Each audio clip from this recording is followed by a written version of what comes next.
Here's my problem with Nick Fuentes. He's a brilliant young man, well educated. The problem is, from what I see, he's too extreme in his view in regards to the Jews. This is why people accuse him of being a neo-Nazi, because he thinks it's a badge of honor to want to question the numbers of Jews who were killed in the Holocaust. Because of his extreme views, he does himself more damage than good. He's his worst enemy, and he gets himself in trouble and closes doors that otherwise would be open if he wasn't extreme. This is why we have to be balanced. We don't become extreme right or left. Let us say 6 million Jews who were slaughtered. There weren't 6 million. Let's say it was 5,999,999. Why make it an issue? What do you gain by questioning the numbers? Why would you then join Kanye West on Alex Jones' show where he praises Hitler? Why? So you need to discredit the Jews by trying to make the number of Jews who were slaughtered less than they are? Whether it's 1 million, 2 million, 3 million, 4 million, why make it an issue? What do you gain by it? Oh, we want to expose the lies of the Jews. All right. Wise as serpents, harmless as doves. To the Jew, I became a Jew. To the one with the law, I became like one under the law. To the one without law, I became as without law.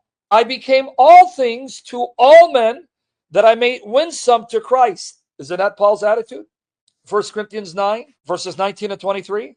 1 Corinthians 10, 31. Isn't that what Paul said? Why make it an issue? Cause then Jews to stumble and hate you and your faith because you're speaking as a Catholic. You're not speaking on behalf of yourself. You're speaking as a member of the Catholic Church, and they associate you with the Catholic Church. What do you gain by trying to make the numbers less? Do you think Paul would have made that an issue? So if you're not about winning souls and bring them to the kingdom, then disassociate yourself from the Catholic Church. Say, I'm not speaking as a Catholic. I'm not a Catholic. I'm a political analyst. But you talk and you bark that you're a Catholic, and then you bring the Catholic Church down with you because of your attitude. So you think Paul was living today and he would make it an issue about the numbers of Jews that were slaughtered? One Jew slaughtered is one too many. One life slaughtered is one too many. This is why, as much as I think he's brilliant, he does stuff that are so stupid and unnecessary. Like when he joined Kanye West, talking about Hitler had some great ideas. Seriously? It's like saying Muhammad had some great ideas. Even if you don't want to say he murdered 6 million Jews, isn't it also reported that he murdered 7 million others for a total of 13 million? Or you want to say he wasn't 7 million? Okay, whatever. One Jew is one too many. One life that doesn't deserve to die is one too many, isn't it? So why make it an issue? In point of fact, as far as we know, over 60,000 Palestinians have been murdered. Bombed, blown to smithereen, snipers. They've even gunned down journalists and aid workers who are not Hamas supporters, but going there to report on what's happening and trying to bring aid.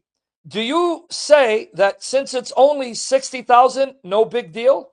And here's what Paul says. For though I am free, 1 Corinthians 9, 19 and 23, from all, I have made myself a slave to all, so that I may win more. See, I became a slave to everyone. What Paul is saying is not that I compromise the truth. The truth of the gospel, I will never compromise. I will never water down the gospel. I'll never deny who Jesus is. But when it comes to other issues that have no significance and meaning when it comes to a person's salvation, those issues mean nothing to me. Whether it's 6 million or 5 million, how does that affect one's salvation? In point of fact, when you speak this way, you then remind the Jews of their experience in medieval Europe, where to this day, they say the Catholic Church came up to us and said, kiss the cross or the sword will kiss you. That's how they identify Jesus, with the Catholics in Europe slaughtering them. I'm not saying they're right, but that's their perception. And they thought it was this God, Jesus, who hated the Jews, who used his people to slaughter the Jews. And then they find out, no, Jesus was a Jew. His followers were Jews. I'm not lying. There's testimonies, one for Israel. Like, man, I was shocked. So when you come as a Catholic voice and downplay the atrocities that the Jews have experienced, all you're doing is fueling their hatred of the Catholic Church, because what they're taught is, this is what the Catholic Church did to us in medieval Europe. Now watch Nick Fuentes justify this. This is why there's no use talking to him. In fact, to show you what kind of bastard you are, Nick, Candace Owens did you the courtesy of bringing you on her channel. And she even said, what you like to do is, you go on your platform and start cussing people out. And like the little effeminate queer coward you are, Nick, you did it. You were kissing Candace's aspirations, being nice. And then right afterwards, you went on your stream and you dropped F-bombs and you called people whore because you're a little effeminate queer. You're brave behind your screen on your table, but when you're face to face, you sit there like a little effeminate queer. She was right. She nailed you. She knew you were going to go and start bashing her and calling her a whore. What happened, Nick? And to the Jews, I became as a Jew, so that I might win Jews. You think Nick knows Paul? Is he imitating the spirit of Paul? Paul said, to the Jew, I became a Jew. The guy's becoming a Nazi to the Jew. That's why they call him neo-Nazi. In fact, I got a comment because I was playing Nick Fuentes. The guy called me a neo-Nazi. See, guilt by association. Watch what he's going to say in 1 Corinthians 10.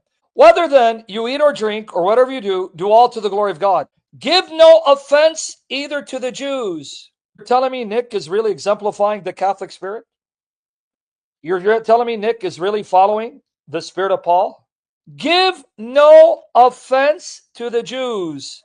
You think Nick is following Paul? You think if Paul was here and he saw Nick, he would be praising him? Or he would say, you stupid bastard, you tool of Satan. You are giving unnecessary offense to the Jews, as well as Greeks, meaning the unbelievers, the way you speak, or the church of God. And you're also scandalizing and offending the church. See right there? Now, everything in perspective and balance. When you meet a troublemaker, a rabble-rouser, an enemy, then you put them in their place, rebuke them like Paul did. What Paul is saying is the general approach and attitude is you try to be as unnecessarily offensive as possible. But if someone then comes and wants to mock and ridicule, put that dog in his place and muzzle him. But Nick gives offense to everyone and their mother, even those who are on his side. He doesn't give a chance for anyone to want to work with him. This is what happens with social media. You give platforms to young kids who live in mommy's basement. They become superstars and they attract a cult following and they worship this cult leader and he can do no wrong, and it emboldens them more and more. Yeah, but they froze my accounts. And this is what we call the martyrs complex, where you think that because you're being persecuted, that somehow justifies your approach, because after all, Jesus got martyred for his cause because he didn't toe the line. Therefore, I must be right because they're trying to martyr me. No, that is satanic. That's a delusion. It's called the martyrs complex. Not everyone who gets his accounts frozen, it's because of your extreme demonic views where you alienate and demonize and you arouse people to violence because of your rhetoric. That's why they see you as a danger. Be careful of what's called the martyrs complex. Hey, like you said, Candace, I got my accounts frozen. No, because you dumbass, feminine queerbait, because of your views that are extreme, that causes unnecessary offense to Jews and Gentiles and scandalizes the Catholic Church. So as brilliant as he is, educated he is, he's his worst enemy, and he's a spot on the Catholic Church. So as much as I like him, I just don't see myself being able to share a stage with him because he's too toxic. He thinks he's doing mankind a favor and God a favor, right? Because he thinks, look, I'm being metaphorically crucified because, see, I follow Jesus. I'm like Jesus. I don't pull punches. I'll say no, you dumbass. You're just an extremist, loon, megalomaniac who is narcissistic personality disorder. Now drop some more F-bombs on me and be brave behind your screen, little boy.